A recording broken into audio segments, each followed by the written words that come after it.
Tan oelwn I gynta'n fachgen, bwmba dwdlai, heb feddwl chwaith nac amcen. Fe roes fy mri ar ferched glan er mwyn hala'r byd yn llawen.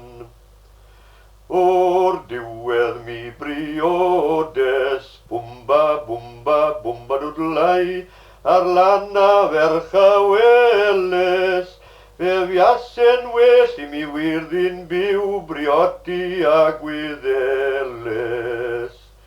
Ni fedre gwein a gwynio, bwmba dwdlai, na golchi'n lan a smwddo, na chwiro patsin ar fy mrits fe heidder bitsiau chico.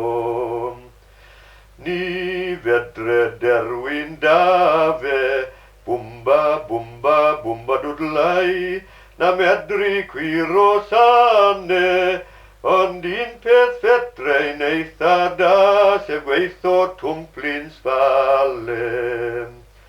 Fe gane wrth fynd i'r gwely, bwmba dwdlai, fe lefe beth wrth godi, eis tedde lawr yn ochr tan se awr ddim byd iddi grafi. A phan dawe amser brecwast, bwmba dwdlai, yn bita fydd yr hen folgast, ar wie ar pancocks poponau, lafinne a masnet sopas. Rhyw fore penderfynes, bwmba dwdlai, I siarad ar hen lodes. Os na fys yn altro'r drefen hon, fys e rhaid iddi gael ei cwes. Ond thank you misdau thange, bwmba dwdlai, maflodd yn ei sodle. Fe ath ar bitch mas o'r byd, everything oedd eisiau. Cyn bo hir dechrau esgaru, bwmba dwdlai, a merchren dwmsio'n cati. Roedd hon yn debyg iawn i'r llall ac felly fe gasloni.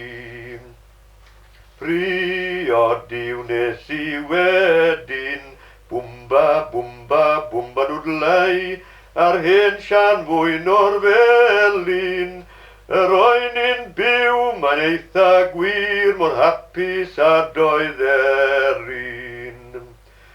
Roll fechgyn teid i'r cwmni, bwmba dwdlai, cymerwch gyngor teidi, gofalwch fod yn ben ar y wraig ar ôl i'ch wy briodi.